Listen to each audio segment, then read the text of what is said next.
Grumpy Grandpa, written by Heather Henson, illustrated by Ross McDonald. I have one grandpa. He's always grumpy. I call him Grumpy Grandpa, even though I'm not supposed to. Mom gets mad, but it's true. Grumpy Grandpa is always grumpy, and he's scary too. Grumpy Grandpa has great big eyes, and he has hair everywhere except where it's supposed to be. And he has teeth that never stay in one place. Grumpy Grandpa yells at the newspaper. He yells at the TV. He even yells at his own dog sometimes. I've seen him do it. There's not much to do at Grumpy Grandpa's house, and it's really quiet. No honking horns, no fire engines, no car alarms, no ice cream trucks. It's too quiet to sleep, Dad always says. Mom and Aunt Ellie and Uncle Wilbur always laugh. Grumpy Grandpa never laughs. I don't think he knows how. Most of the time, I just try to stay out of Grumpy Grandpa's way.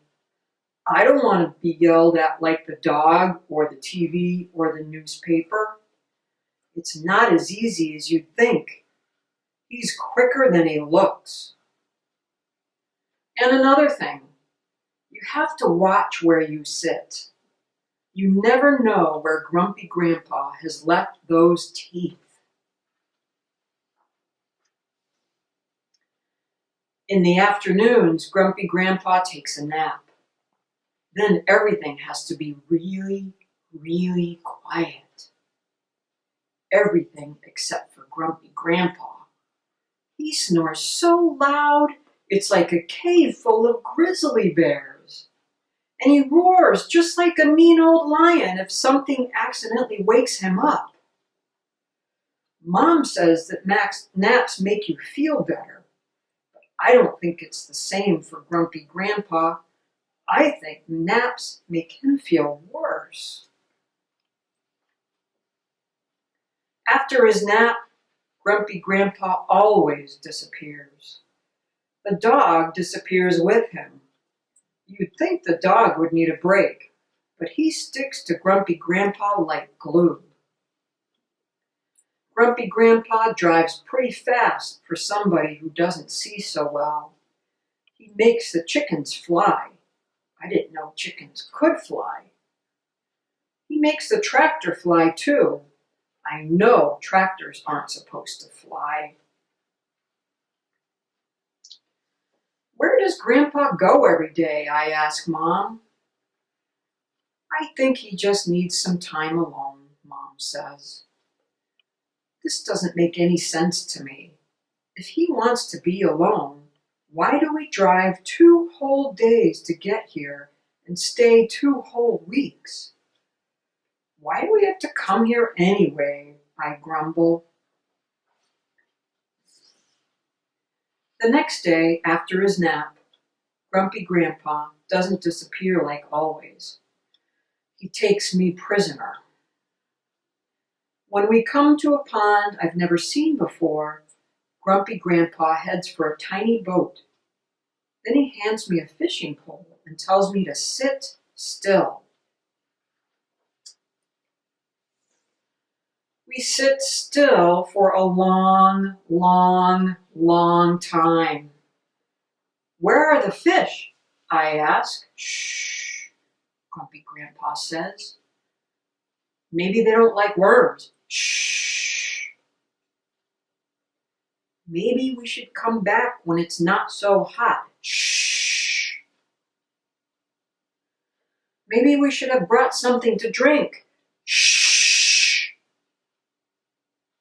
Maybe there aren't any fish in this pond. And maybe you're scaring the fish away with your yip-yapping, Grumpy Grandpa growls. And maybe I know why you have to be alone so much, I growl back.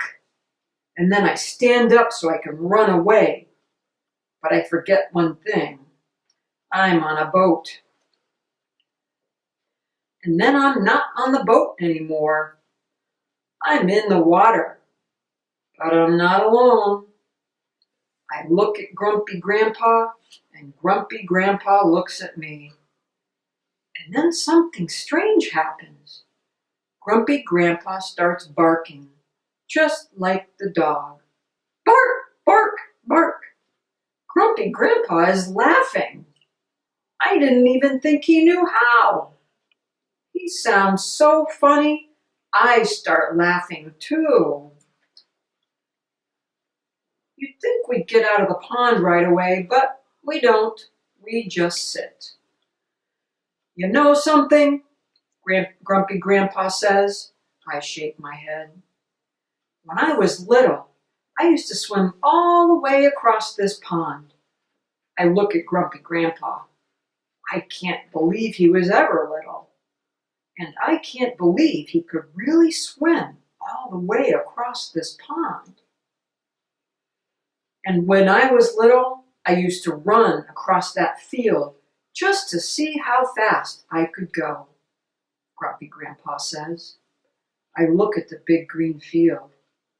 I know Grumpy Grandpa's pretty quick sometimes, but I can't believe he could ever run. Grumpy Grandpa reaches out and taps the boat. And when I was little, I used to come fishing with my grandpa in this very boat. I look at the boat. It must be really old. And then I look at Grumpy Grandpa. I can't believe he ever had a grandpa of his own. That guy must have been really, really old. Was your grandpa grumpy? I asked. Sometimes, Grumpy Grandpa says. Was your grandpa scary? Now Grumpy Grandpa looks at me. Maybe a little, but why?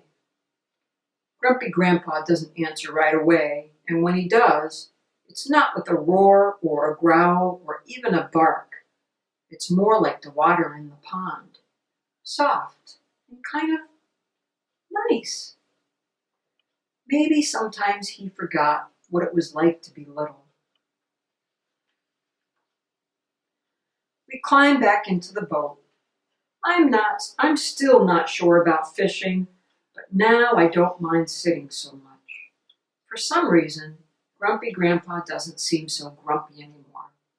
He doesn't seem scary either. When I was little, my grandpa and I used to sit here all day long just to see how many fish we could catch, Grandpa says. How many fish could you catch? More than we could eat. I look at my fishing pole, and then I look at the water. Are there really any fish in this pond? I ask. You better believe it, Grandpa says.